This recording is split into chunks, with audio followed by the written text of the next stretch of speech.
ರಾಜಕೀಯಕ್ಕೆ 80ರಿಂದ 90% ಜನ ಹಣ ಮಾಡೋದಕ್ಕೋಸ್ಕರನೇ ಬರ್ತಾರೆ. ಈ ವ್ಯವಸ್ಥೆಯಿಂದ ಹೊರಗಡೆ ಹೋಗ್ಲಿಕ್ಕೆ ಸಾಧ್ಯವೇ ಇಲ್ಲ ಅನ್ನೋ ರೀತಿಯಲ್ಲಿ ನಾರಾಯಣಸ್ವಾಮಿ ಅವರು ಆಡಿರುವಂಥ ಮಾತು ಈಗ ಚರ್ಚೆಗೆ ಕಾರಣ ಆಗಿದೆ. ರಾಜಕಾರಣ ಅಂತ ಹೇಳಿದರೆ ಅದು ವ್ಯವಹಾರನ ಅಥವಾ ಬಿಸ್ನೆಸ್ ಅನ್ನೋ ರೀತಿಯಲ್ಲಿ 80ಯಿಂದ 90% ಜನ ಹಣ ಮಾಡೋದಕ್ಕೆ ಬರ್ತಾರೆ. ಈ ವ್ಯವಸ್ಥೆಯಿಂದ ಮುಕ್ತರಾಗದಿದ್ದರೆ ಜನ ತಿರುಗಿ ಬೀಳ್ತಾರೆ ಗ್ಯಾರಂಟಿ. ಆನೇಕಲ್ನಲ್ಲಿ ಕೇಂದ್ರ ಸಚಿವ ನಾರಾಯಣಸ್ವಾಮಿ ಹೇಳಿಕೆಯನ್ನು ಕೊಟ್ಟಿದ್ದಾರೆ. ರಾಜಕಾರಣ ಬಂಡವಾಳ ಹಾಕಿ ಬಂಡವಾಳ ಎತ್ತುವುದು ಅನ್ನುವಂತಾಗಿದೆ. ಇದೇ ವಿಚಾರವಾಗಿ ನಾನು ರೋಸಿ ಹೋಗಿದ್ದೇನೆ ಅನ್ನೋದನ್ನು ನಾರಾಯಣಸ್ವಾಮಿ ಹೇಳಿದ್ದಾರೆ. ಸ್ವಚ್ಛ, ದಕ್ಷ, ಪ್ರಾಮಾಣಿಕತೆ, ದೇಶಭಕ್ತಿ, ರಾಷ್ಟ್ರೀಯತೆ, ಮಾತೃತ್ವ ಈ ಒಂದು ಸಿದ್ಧಾಂತಗಳನ್ನು ಒಪ್ಪಿ ನಾನು ಭಾರತೀಯ ಜನತಾ ಪಕ್ಷಕ್ಕೆ ಪ್ರವೇಶ ಮಾಡಿದ್ದು. ಆ ದಿಕ್ಕಿನಲ್ಲಿ ನನ್ನ ಜೀವನವನ್ನು ಕಳೆದಿದ್ದೇನೆ. ನಾನು ಭ್ರಷ್ಟಾಚಾರ ಮುಕ್ತವಂತ ಜೀವನವನ್ನು ನಾನು 28 ವರ್ಷಗಳಲ್ಲಿ ಈ ರಾಜ್ಯದಲ್ಲೆಲ್ಲ ಯಾವುದೇ ಆಡಳಿತದಲ್ಲಿ ಭ್ರಷ್ಟಾಚಾರ ಮುಕ್ತವಾದಂಥ ವ್ಯಕ್ತಿತ್ವ ನಾರಾಯಣಸ್ವಾಮಿಗಿದೆ. ಇವತ್ತಿನ ರಾಜ್ಯ ವ್ಯವಸ್ಥೆಯಲ್ಲಿ ಮೋದಿಯವರು ಇವತ್ತು ವಿಶ್ವ ಮೆಚ್ಚುವ ರೀತಿಯ ಆಡಳಿತವನ್ನು ಕೊಡ್ತಾ ಇದ್ದಾರೆ. ಒಂದೇ ಒಂದು ಅಪಾದನೆ, ಭ್ರಷ್ಟಾಚಾರ ಅಪಾದನೆ ಇಲ್ಲದಂಥ ಸರ್ಕಾರವನ್ನು 10 ವರ್ಷಗಳ ಕಾಲ ಮೋದಿಯವರು ಕೊಟ್ಟಿದ್ದಾರೆ. ಆದರೆ ರಾಜ್ಯದ ಆಡಳಿತಕ್ಕೆ ಬಂದಾಗ ಇವತ್ತಿನ ಚುನಾವಣೆಗಳು ಅಥವಾ ಶಾಸಕ ಸ್ಥಾನಗಳು ವ್ಯಾವಹಾರಿಕವಾಗಿ ಚುನಾವಣೆಗಳು ನಡೀತಾ ಇದೆ. ಭ್ರಷ್ಟಾಚಾರವನ್ನು ಮಾಡಲಿಕ್ಕೆ ಅನೇಕ ರಾಜಕಾರಣವನ್ನು ಪ್ರವೇಶ ಮಾಡ್ತಾರೆ.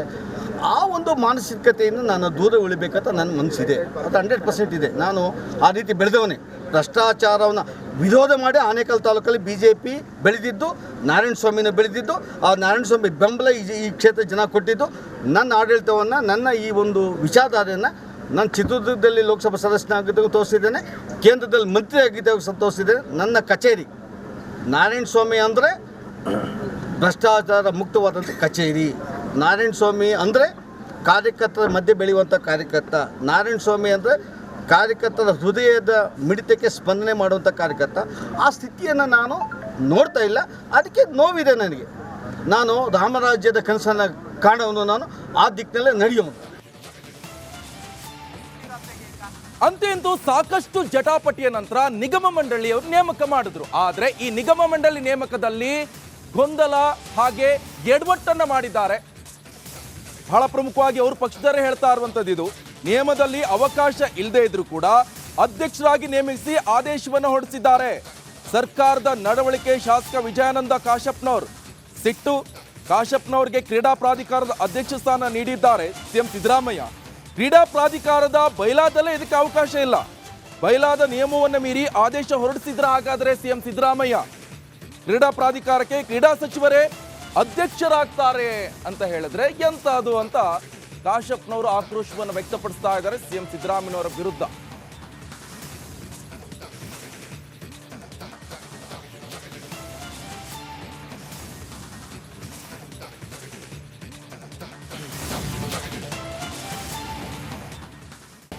ಕಾಂಗ್ರೆಸ್ನಲ್ಲಿ ಲಿಂಗಾಯತ ಅಸಮಾಧಾನ ಅದೇನು ಗುಟ್ಟಾಗೇನು ಉಳಿದಿಲ್ಲ. ಈಗ ಬಹಿರಂಗವಾಗಿ ಶಾಮನೂರು ಶಿವಶಂಕರಪ್ಪನಂತ ಹಿರಿಯ ನಾಯಕರುಗಳೇ BJPಯ ಸಂಸದರನ್ನ ಹೊಗಳಿದ್ದಾರೆ. ಮತ್ತೆ ಇವರನ್ನ ಗೆಲ್ಲಿಸಿ ಅಂತೇಳಿ ತಮ್ಮ ಸಮುದಾಯದ ನಾಯಕರುಗಳಿಗೆ ಅಥವಾ ಸಮುದಾಯದ ಜನರಿಗೆ ಒಂದು ಕರೆ ಕೊಟ್ಟಿದ್ದಾರೆ. ಇದು ಬೇರೆ ರೀತಿಯ ಮೆಸೇಜ್ ಪಾಸ್ ಮಾಡ್ದಂಗೆ ಕಾಣಿಸ್ತಾ ಇದೆ.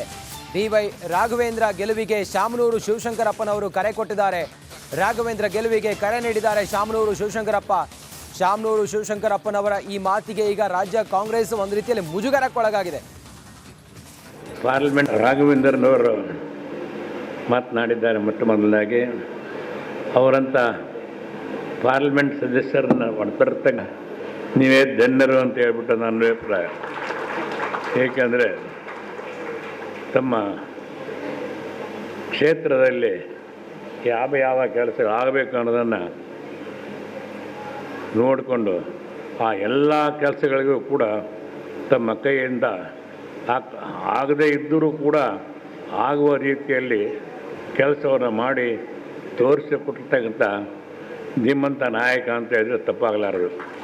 ಅಂಥ ಒಬ್ಬ ಒಳ್ಳೆಯ ವ್ಯಕ್ತಿಯನ್ನು ತಾವು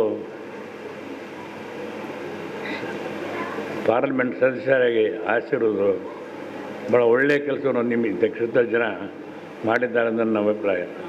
ಇನ್ನೇನು ಮತ್ತೆ 2 ತಿಂಗಳಲ್ಲಿ ಬರುತ್ತೆ ಪಾರ್ಲಿಮೆಂಟ್ ಚುನಾವಣೆ. ಲೋಕಸಭಾ ಚುನಾವಣೆ ಸಂದರ್ಭದಲ್ಲಿ ಬಿವೈ ರಾಘವೇಂದ್ರ ಅವರನ್ನ ಗೆಲ್ಲಿಸುವಂತೆ ನಿನ್ನೆ ಶಾಮನೂರು ಶಿವಶಂಕರಪ್ಪರು ಒಂದು ಹೇಳಿಕೆಯನ್ನು ಕೊಟ್ಟಿದ್ರು. ಇದೇ ಹೇಳಿಕೆಗೆ ಈಗ ಡಿ ಕೆ ಶಿವಕುಮಾರ್ ಅವರು ತಿರುಗೇಟನ್ನ ಕೊಡ್ತಾ ಇದ್ದಾರೆ. ಇದೇ ಹೇಳಿಕೆ ಬಗ್ಗೆ ಮಾತನಾಡ್ತಾ ಇದ್ದಾರೆ. ಏನಂತ ಹೇಳಿದ್ರೆ, ಶಾಸಕ ಶಾಮನೂರು ಹೇಳಿಕೆಗೆ ಒಂದ್ ಕಡೆ ಪ್ರಿಯಾಂಕ್ ಖರ್ಗೆ ಕೂಡ ಆಕ್ರೋಶ ವ್ಯಕ್ತಪಡಿಸಿದ್ರು. ಹೌದು, ಶಾಮನೂರು ಹಾಗೆಲ್ಲ ಹೇಳಿದ್ದಾರೆ. ಏನೇ ಆಗಲಿ ಶಿವಮೊಗ್ಗದಲ್ಲಿ ಕಾಂಗ್ರೆಸ್ ಗೆಲ್ಲುತ್ತೆ ಆಶಾಭಾವನೆಯನ್ನ ವ್ಯಕ್ತಪಡಿಸಿದ್ದಾರೆ. ಶಾಮನೂರು ಬಾಂಬ್ಗೆ ಡಿ ಕೆ ಶಿವಕುಮಾರ್ ಅವರ ಮೊದಲ ಪ್ರತಿಕ್ರಿಯೆ ಇದು. ರಾಘವೇಂದ್ರ ಅವರನ್ನ ಗೆಲ್ಸಿ ಅಂತ ಹೇಳಿ ನಮ್ಮ ಹಿರಿಯ ಶಾಸಕರು ಶಾಮನೂರು ಅವರು ರಾಘವೇಂದ್ರ ಅವರನ್ನ ಗೆಲ್ಸಿ ಅಂತ ಹೇಳಿದ್ದಾರೆ ಸರ್. ಶಿವಮೊಗ್ಗದಲ್ಲಿ ಏನೇಳಿ ಸಂಸದರಾಗಿ ಮರು ಆಯ್ಕೆ ಮಾಡಿ ಅಂತ ಮನವಿ ಮಾಡಿದ್ದಾರೆ ಸರ್ ಶಾಮನೂರು ಅವರು. ಮತ್ತೊಂದ್ಸರಿ ಗೆಲ್ಸಿ ಒಳ್ಳೆ ಕೆಲಸ ಮಾಡ್ತಿದ್ದಾರೆ ಅಂತ ಹೇಳಿದ್ದಾರೆ. ಬಿಜೆಪಿ ಸಂಸದರನ್ನ ಮತ್ತೊಂದ್ಸರಿ ಗೆಲ್ಸಿ ಅಂತ ನಿಮ್ಮ ಪಕ್ಷದ ಹಿರಿಯ ಶಾಸಕರು ಮಾತಾಡಿದ್ದಾರೆ ಸರ್. ಹೌದಾ? ನನಗೆ ಗೊತ್ತಿಲ್ಲ, ನಾನು ಅದನ್ನ ಚೆಕ್ ಮಾಡ್ಬಿಟ್ಟು ಹೇಳ್ತೀನಿ. ನೋಡ್ರಿ, ಈ ಸತಿ ಶಿವಮೊಗ್ಗ ನಾವು ಗೆಲ್ತೀವಿ, ಇಷ್ಟು ಮಾತ್ರ ನಾನು ಹೇಳ್ತೀನಿ. ನಮ್ಮ ಹಿರಿಯ ಶಾಸಕರು ಶಾಮನೂರು ಅವರು ರಾಘವೇಂದ್ರ ಅವರನ್ನ ಗೆಲ್ಸಿ ಅಂತ ಹೇಳಿದ್ದಾರೆ ಸರ್. ಶಿವಮೊಗ್ಗದಲ್ಲಿ ಏನೇಳಿ ಸಂಸದರಾಗಿ ಮರು ಆಯ್ಕೆ ಮಾಡಿ ಅಂತ ಮನವಿ ಮಾಡಿದ್ದಾರೆ ಸರ್ ಶಾಮನೂರು. ಶಾಮನೂರು ಶಿವಶಂಕರಪ್ಪನವರ ಈ ಹೇಳಿಕೆ ಕಾಂಗ್ರೆಸ್ ಪಾಳ್ಯದಲ್ಲಿ ಮುಜುಗರಕ್ಕೆ ಕಾರಣ ಆಗಿದೆ. ಈಗ ಪ್ರಿಯಾಂಕ್ ಖರ್ಗೆ ಅವರು ಮಾತನಾಡ್ತಾ ಇದ್ದಾರೆ. ಅವ್ರು ಹೇಳ್ತಾರೆ, ಪಕ್ಷದ ಚೌಕಟ್ಟಿನಲ್ಲೇ ಮಾತನಾಡಬೇಕು, ಯಾರೇ ಆದರೂ ಕೂಡ ಪಕ್ಷದ ಚೌಕಟ್ಟಿನಲ್ಲೇ ಮಾತಾಡಬೇಕು ಅನ್ನೋದನ್ನು ಹೇಳಿದ್ದಾರೆ. ಬಿವೈ ರಾಘವೇಂದ್ರ ಅವರು ಗೆಲ್ಲಬೇಕು, ಶಿವಮೊಗ್ಗದಲ್ಲಿ ಈಗ ಸಂಸದರಾಗಿದ್ದಾರೆ, ಮುಂದೆ ಅವರೇ ಗೆಲ್ಲಬೇಕು ಅಂತ ಹೇಳಿ ಶಾಮನೂರು ಶಿವಶಂಕರಪ್ಪನವರು ತುಂಬಿದ ವೇದಿಕೆಯಲ್ಲಿ ಏನು ಹೇಳಿದ್ರು, ಅದಕ್ಕೆ ಪ್ರಿಯಾಂಕ್ ಖರ್ಗೆ ಅವರು ಪ್ರತಿಕ್ರಿಯೆ ಕೊಟ್ಟಿದ್ದಾರೆ.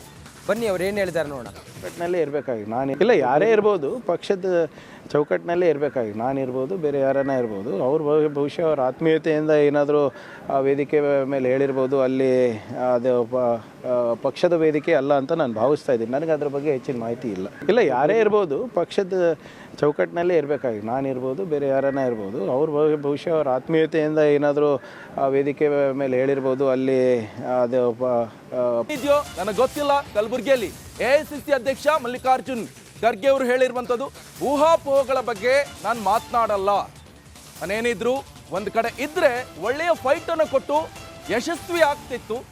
ಆದರೆ ನಿತೀಶ್ ಕುಮಾರ್ ಬಿಜೆಪಿ ಮೈತ್ರಿಗೆ ಖರ್ಗೆ ಅವರು ಕಿಡಿಕಾರ್ತಿದ್ದಾರೆ.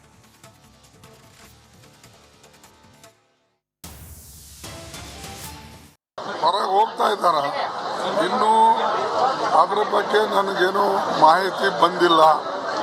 ನಾನು ಅವ್ರಿಗೆ ಪತ್ರ ಕೂಡ ಬರೆದಿದ್ದೇನೆ, ಮಾತಾಡ್ತಕ್ಕಂಥ ಪ್ರಯತ್ನ ಕೂಡ ಮಾಡಿದ್ದೇನೆ. ಆದರೆ ಈಗ ಇನ್ನೂ ಅವರ ಮನಸ್ಸಿನಲ್ಲಿ ಏನಿದೆ ನನಗೆ ಸ್ಪಷ್ಟವಾಗಿ ಗೊತ್ತಾಗಿಲ್ಲ. ನಾನು ನಾಳೆ ಡೆಹ್ರಾಡೂನ್ಗೆ ಹೋಗಿ ಡೆಹ್ರಾಡೂನಿಂದ ದಿಲ್ಲಿಗೆ ಹೋಗ್ತಾ ಇದ್ದೀನಿ. ಅಲ್ಲಿ ಹೋದ ಮೇಲೆ ನಾವು ಪೂರ್ತಿ ಅದ್ರ ಬಗ್ಗೆ ಮಾಹಿತಿಯನ್ನು ಪಡ್ಕೊಂಡು ನಿಮಗೆ ಹೇಳಿದ್ರೆ ಚೆನ್ನಾಗಿರ್ತದೆ, ಇಲ್ಲಾಂದರೆ ಗೊಂದಲ ಸೃಷ್ಟಿ ಆಗ್ತದೆ. ಅದಕ್ಕಾಗಿ ನಾನು ಅಲ್ಲಿ ಹೋಗಿ ಆ ಮಾಹಿತಿಯನ್ನು ತಗೊಳ್ತೀನಿ. ಮತ್ತು ಏನು ಆಗ್ತದೆ ನೋಡೋಣ.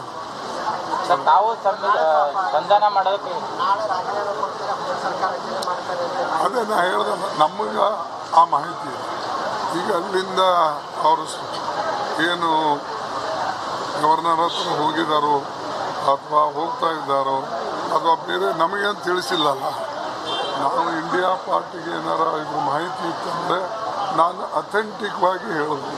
ಇಲ್ಲದ್ರೆ ಇದು ಊಹಾಪೋಹದಲ್ಲಿ ಇನ್ನೂ ಬೇರೆ ಬೇರೆ ವಿಚಾರಗಳು ಬರುತ್ತೆ. ಯಾವ ಉದ್ದೇಶದಿಂದ ಇಂಡಿಯಾ ಅಲಯನ್ಸ್ ನಾವು ಮಾಡಿದ್ದೇವೆ, ಆ ಇಂಡಿಯಾ ಅಲಯನ್ಸನ್ನು ಯಶಸ್ವಿಯಾಗಿ ನಡೆಯೋಕ್ಕೆ ಇದು ಸಾಧ್ಯತೆ.